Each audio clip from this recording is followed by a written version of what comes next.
Good morning, good afternoon, good evening. Welcome to SAP SAPPHIRE Now Converge, Customer Experience Channel. In this exciting panel discussion, we will hear from Volkswagen Group Australia, Frucor Suntory, and DTDC Express India.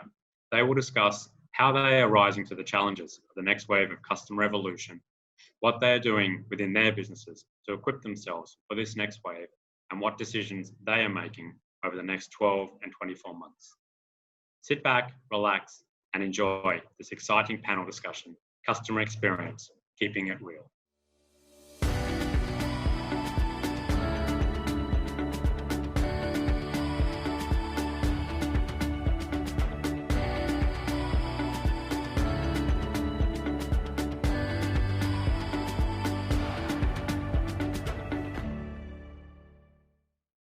Good morning, good afternoon, good evening, everyone. Welcome to SAPPHIRE Now Converge. My name is Scott Russell, and I'm the head of SAP's business across Asia, Pacific, and Japan. And it is super exciting to be here with you with a brand new digital experience we have for SAPPHIRE Now. I'm slightly disappointed I can't be there in person, although the jet lag is something that I don't miss, but I really appreciate that we've got the opportunity to still connect with you and have the opportunity to have conversations without the need of travel. So get your drink of choice, a cup of tea, a cup of coffee, maybe even a glass of wine, depending on what time of day it is, and hopefully you can relax and really enjoy this session. I'd like to introduce my co-host that is joining me today, Bridget Archibald, who leads our SAP Qualtrics business across Asia, Pacific, and Japan. And together, we really look forward to having a business discussion with three of our most important customers, Volkswagen Australia, Frucor Beverages, and DTDC, about customer experience. We're going to keep it real, especially in these trying times, because none of us have had these experiences before. So, Bridget, welcome. Thank you, and thanks for the opportunity. I've been really excited and looking forward to this session. You know how passionate I am about customer experience, but I think what I'm most excited about is to hear from these three inspiring leaders in the field today, representing incredible organizations and doing truly amazing things. So can't wait to hear what customer experience means for them individually and collectively, not just today, but as we enter this new experience together, what it's going to look like in the future. Yeah, well put, Bridget. And maybe it's the opportune time. Shall we meet our guests? Why don't you introduce our panel speakers? Yeah, perfect. Thank you. It's an absolute pleasure to introduce Jason S Bradshaw. So Jason is the Chief Marketing and Customer Officer for Volkswagen Group Australia.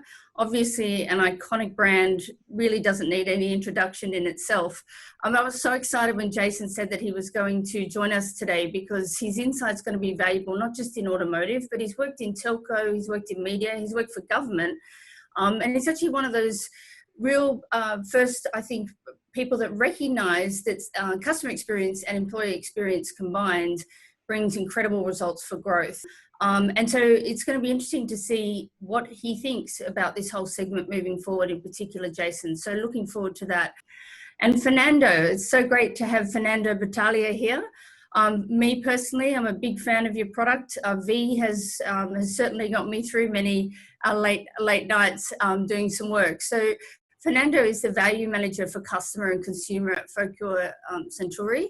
And he's really leading an amazing customer-focused group and customer-orientated business that is driving the energy business to be the market leader it is today in Australasia. And really excited to hear Fernando's stories moving forward. And last but not least, it's great to have Mrinal Chakraborty here, who's the CIO from DTDC Express. Everybody, I think, on this call will recognize your leading brand in terms of parcel deployment and development across India. But I think the amazing statistics that I was reading as I researched what your organization is doing in India, 11,000 franchisees. That's an absolutely amazing footprint, servicing 12,000 zip codes, absolutely incredible, and 600,000 parcels a day. That's some serious movement. So really keen to hear what you're doing around customer experience and what your thoughts are moving forward. So three great speakers, Scott, 3 incredible organizations and some great breadth across APJ. Yeah, some amazing companies. Volkswagen, I also love. I've definitely had way too many of those late at night when I'm trying to get myself through that critical bid or piece of work that we need to do. And I can't wait to hear about DTDC and the impact that this situation has had on their business, because logistics and the supply chain impact has been huge, but real impact is to the customer. So look, I was briefed. The only thing that we really need to do today is keep it real. And I think we've got a panel that allows us to have an open conversation to talk about what those impacts are, because the reality is we are in a customer experience evolution. This impact came without warning. It came about without a grace period. And if I think more broadly, there's been a number that have built up. I think about the bushfires in Australia, and I think about natural disasters that happen across countries like India or in other parts of Asia Pacific and Japan, in the region that, Bridget, you and I are responsible for. So this period of disruption and how we move through periods of disruption are going to be so crucial. So super exciting. Bridget, hand over to you to kick off the first segment. Alrighty, let's go. Jason, I'm going to ask you the first question. When you look back at the last 5 or 6 months and you reflect upon customer experience during that time frame, what will be the standout moments for you, or the inflection points or the learnings that you've experienced in your role and with Volkswagen? So what we've seen, or I've seen, is that the power of communication has absolutely been highlighted. I've said for decades that customer and employee experience starts with your ability to communicate well, effectively, and often, and with transparency. And this crisis has absolutely highlighted that need. What we see in our business is our independent franchise operators that continue to meet or exceed our customers' expectations are those that have put at the forefront of their response communication. And what I mean by that is not just another email saying we're still open for business, but actual, practical, meaningful communication that delivers value to a consumer. We know consumers have been fearful of venturing out. What's it going to be like going to the shopping center or to, in my case, the auto dealership? Well, what's driving that fear? It's, is it going to be safe? Is there going to be hand sanitizer? How many people are going to touch my car? Am I going to get back nice, in a safe way? It's communication around those meaningful touch points that have differentiated our high-performing dealerships from a customer view to those that have perhaps struggled during this crisis. And certainly when I speak to colleagues in other industries, that's the same theme that keeps coming through. How do we create certainty in uncertain times? So I think it's really interesting that you reference the dealership network in that way. Just I was saying in the introduction, Renali, about the fact that you'd have so many franchisees across India. What's your view in relation to what Jason was explaining about communication and the importance of that over the past 5 or 6 months? Yes, if you see that pre-COVID, the situation was different, and post-COVID, definitely situation was different. Nobody was ready for that. And India is such a country, such a vast country. But we had our challenges when actually the COVID, on March 23rd, when the first lockdown 1.0 was announced. Since then, last 75 days, it is the pure digital media what we embraced upon. I personally, from the IT point of view and the innovation point of view, we have 3 main customers to cater for. Customer who is actually using our service, 11,000 franchisee who is using us as a media, and our internal employee who are also our prime customers. So the 3 front, IT and the business process, need to be addressed. It was a challenging time, but I must say that after spending 75 days with the business, we never shut down for a minute. We never went down for one minute of business process was disrupted. That's the way we managed so far.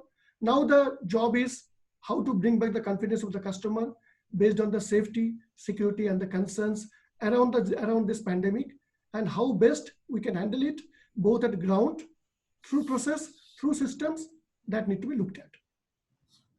Yeah, it's amazing, Marino. I mean, I listened to what you describe, and that resilience to be able to continue to provide a service. And I think what happened through the COVID was the question marks from our customers was, well, can you still provide the level of service that we expect? And you were able to do that. And Jason, your comments about communication, I don't think it matters whether you're a B2B, a B2C, or B2B2C or any type of business. That communication flow and the accuracy, the authenticity of it has become really, really critical more than ever before. Fernando, what about Frucor Suntory? What was the experience like for you over the past few months? Well, I think obviously in a situation like COVID-19, it's pretty tough for us when not just because we're threatened in terms of people. We have a lot of people who have to go out there and actually go out and visit our customers, and that puts them at risk. But also our customers, right? Many of them had to close or either temporarily or in some cases even permanently, which was a significant impact on the business. But I guess on the other side, maybe I'm a positive person, but I saw something that made me really proud through this period, which is the coming to fruition of a lot of the things that we've been building as part of the digital transformation, right? Now, we thought those things were going to come because people were going to transition into the digital space, but suddenly they were forced to do so. And what we saw was these tools suddenly come to their true usage and into their true power. So let me just go around the table or our virtual table and ask you a one-liner. So if you can give me one line in answer to this question. What was the hardest decision that you had to make during the crisis?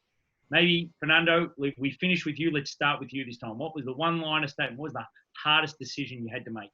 Look, prioritizing was, just what are the things that we're going to continue doing and continue to invest in during this period, because we don't want to fall behind. And that's really hard to say, look, we're going to focus our energy, our money, and our resources on just these things over this period. That's not just from a technology point of view, across the business. That was very, very fully agree. Fully agree. That opportunity cost. Jason. For us, it would be what were we going to stop so we could accelerate some of our pivot faster. Yeah, it's often the hardest thing, isn't it? It's not what you start, it's what to stop, and sometimes you're forced to. So I can definitely empathize with that one. Renal? I think COVID-19, if you don't hate my words, that it came as a blessings to the digital transformation. People were pushed to use the digital technologies. People were pushed to not to travel, but embrace Zoom kind of environment or Google Suite or Microsoft Team kind of environment. That became order of the day. I think that's the biggest challenge what we faced and we overcome. And people suddenly, I'm seeing after 75 days, everybody is so comfortable to using those digital media as if nothing has happened, as if they have never traveled so far. So today, from our board of directors to the smallest franchisee, they are using this kind of digital media so extensively, life became really easy and transformed. You know what I find interesting though, Meryl? I'm getting pretty used to looking myself on a screen, and I don't know whether that's a good thing, by the way. Thanks so much, everyone, for sharing your points of view. We're going to take a short break, and when we're back, we're going to talk about the comeback plan. So stay tuned. Okay, welcome back, everyone.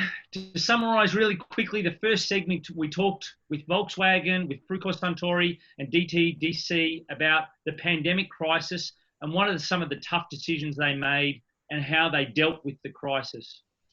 In the second segment, we're going to get some insights about what they've been working on and what their comeback plans are, in particular as it relates to their customer experience.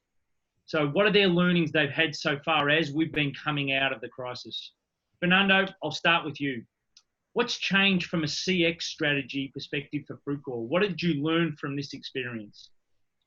Well, I think there's, for us, I guess for me, there's two key kinds of customers that I'm particularly worried about. One are the people who actually buy our products, but the other one is the people who use my products. That's the Frucor employees as well. And to me, the biggest thing is about bringing those two together, right? So we've been focusing on tools for one, tools for the other, and that's sort of transforming to the sort of B2B2C sort of value chain.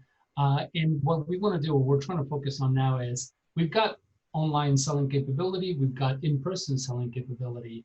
how do these things act in concert? And what's the right place for each one of them, right? So there's a role to be played by each one of those channels.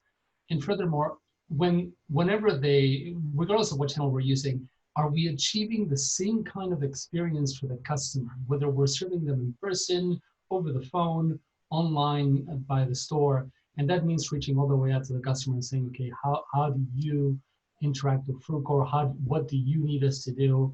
Are you getting the same service? Are you getting the same availability of deals, etc., regardless of where you're working? That's one of the big focuses for us at the moment.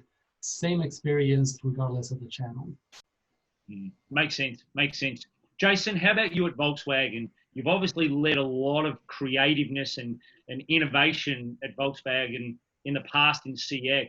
What was the biggest learning that you had to maintain, or even more importantly, improve customer experience? So what are you currently working on as we come out of this crisis?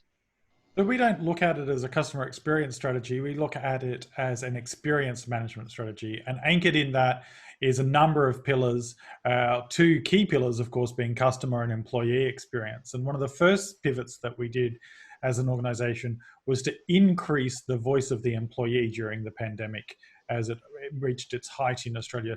So that could inform new ways of working and also some immediate needs that we needed to address with our employees.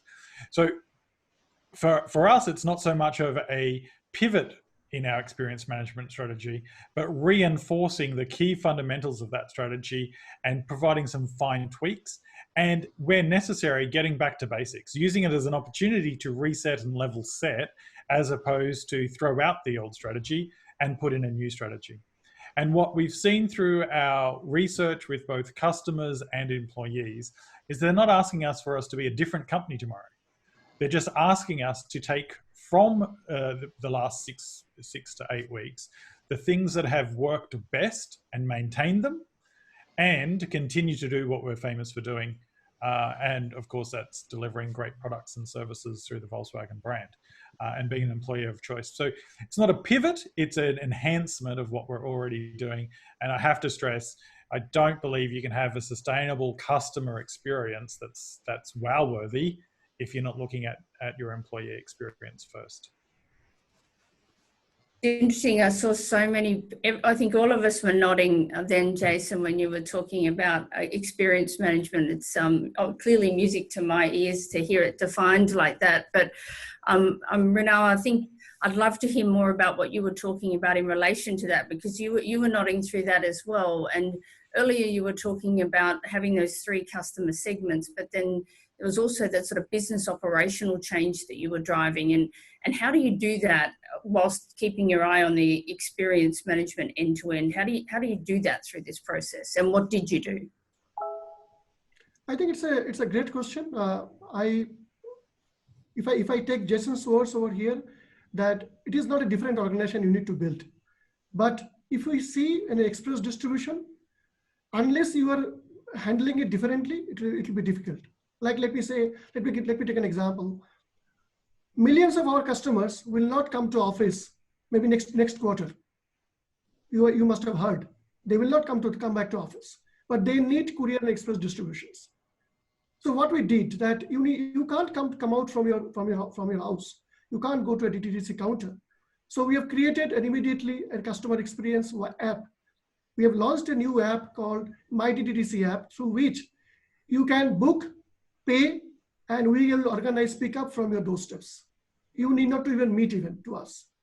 Like zero contact delivery, people asked for it. We have organized zero contact pickup for our customers. So that's a huge customer experience will be happening next couple of months' time. Also, since we all working from home, overnight we could transform our customer service team.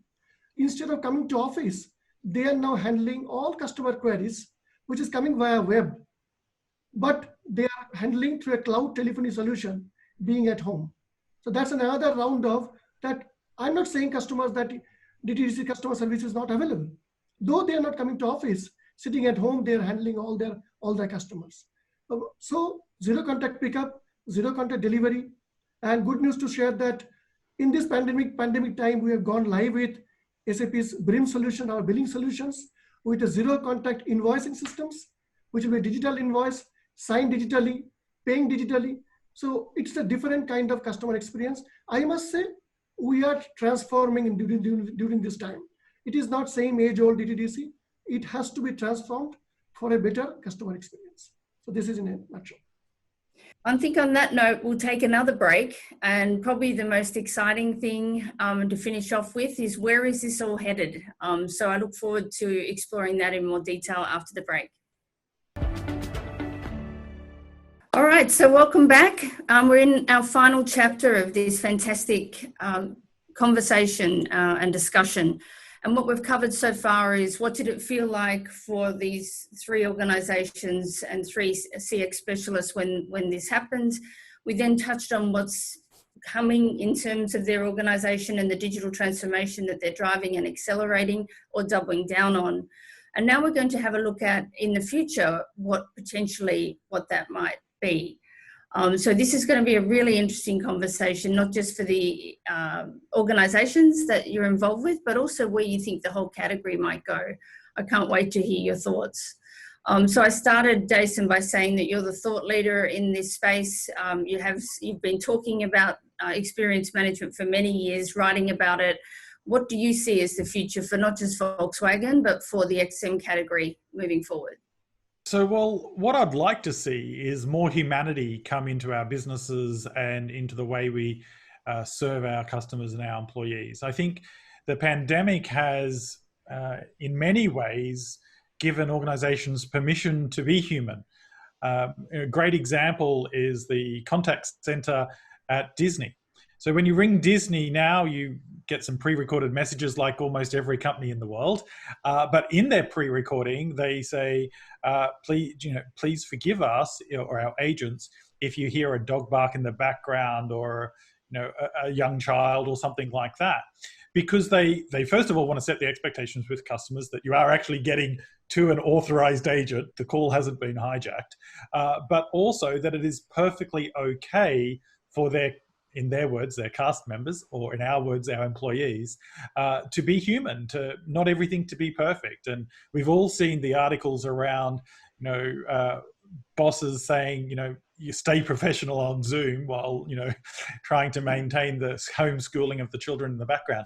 So for me, it's about that permission to bring humanity back into the way we serve our customers and employees. I think one of the ways our customers and definitely our team members measure us is on human connection and the realness, the transparency. If we can bring that back and give organizations a personality, if you will, I think that will make a real difference in the post-pandemic era. I just couldn't agree with you more. I was nodding and smiling. I think I've seen everything from dogs, cats, birds, kids. But the beauty is if you embrace it, because it's humanity. And I think I would, just to extend upon what you're saying, that empathy and understanding, I think is just so important. And I certainly hope that, as businesses and as communities, we embrace that because we don't need it to be professional all the time. The reality is we are working from home. We are doing this video from home and it's okay. And so I definitely agree. And I think that the businesses, as you described, that embrace that and sort of build it into the way they engage with their customers, I actually think it will be an advantage for them going forward and to support that 100%. Mrinal, India is one of my most favorite countries. I have been there so many times. It's a massive market, growth opportunity. And I guess if you looked at it pre the pandemic, customer experience was going about an amazing, fast and furious transformation from what we could see and engage with. Is it going to change after the crisis? And if so, what does it mean to businesses like DTDC and the marketplace? Yeah, just let me take a lead again from Jason, what he said. We need to be more human, but we should not overdo to my experience. We should not overdo that by bringing chatbots and bots and RPAs and AI tools in between us and customer. If we do that, it will be a brutal mistakes we'll do it. If you are seeing that all the CIOs and all the CXOs of the world, they are being bombarded by the invitation on the webinar. It's a complete misuse of a technology. You should not do that. Then you're not actually serving customers. I think as Jason said, it has to be more human. We need to be more closer to the customers. Physically not possible anymore. That's why we need to embrace the digital technology, digital environment. Anything and everything which is happening around customer, if you can manage it digitally with a human face, I think there's a great opportunity lying ahead. If not 2020, 2021 for sure. Yeah, could not agree more. I mean, the reality is we're leveraging human touch, but leveraging digital technology. And the more that we're able to do that, I think customers do expect that going forward. And maybe that is a bit of a shift or a change. Fernando, from Frucor's own experience with the pandemic, and the digital commerce has been really enabling that zero touch model. How do you see digital commerce playing a part of the future as it relates to customer experience? Well, I think one of the biggest things for me that I'm already beginning to see, not just at Frucor, but a lot of other companies that traditionally are non-digital type of companies, is that suddenly customer experience is becoming a business KPI. Suddenly it's something we're tracking actively as much as we do with your latest sales figures. I'm hearing our CEO talk about being customer obsessed. Not customer led, not customer driven, customer obsessed, where you check every day. You don't just look at what sales you made for the day. You're looking at what's the sentiment with our customers right now, and how's that driving our business. That's exactly what I'm seeing in the future. So I'm seeing coming up, and that's what makes it really exciting for me. I think we've begun to build a lot of that sentiment at Frucor. I think there's a real hunger to do more in that space.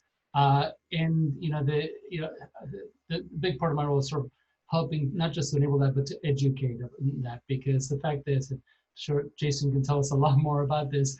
It's very easy to say that you are being customer led and you're looking at metrics, but what are the right metrics? Exactly how are you being customer led, and how does that translate into business strategy?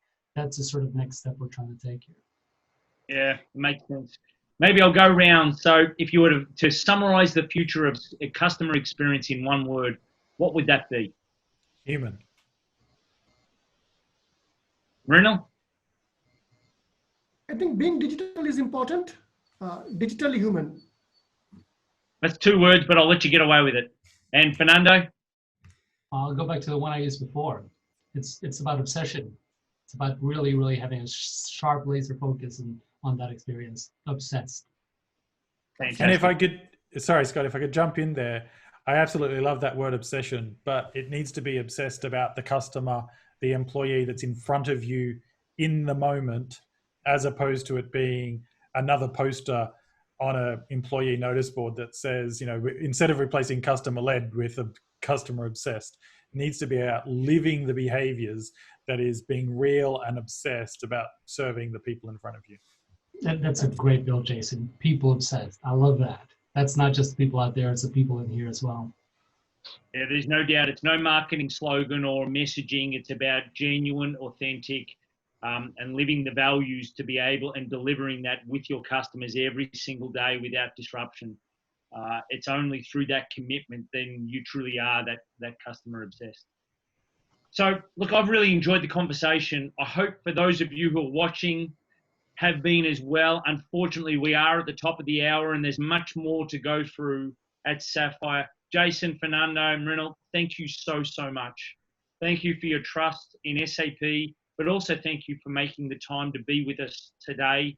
I know our customers around the world are going to benefit from the thoughts and ideas that you have, and the sharing is so important. So, Bridget, I think we did a reasonable job as co-anchors, don't you think?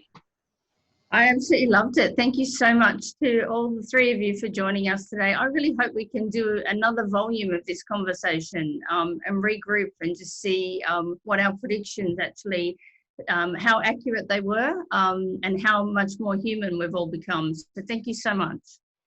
Fantastic. Well, with that, we hope everyone enjoys the content of Sapphire Now Converge. Stay safe, stay well. Everyone, until next time, thank you. Thank you so much. Thank you very much. Thank you.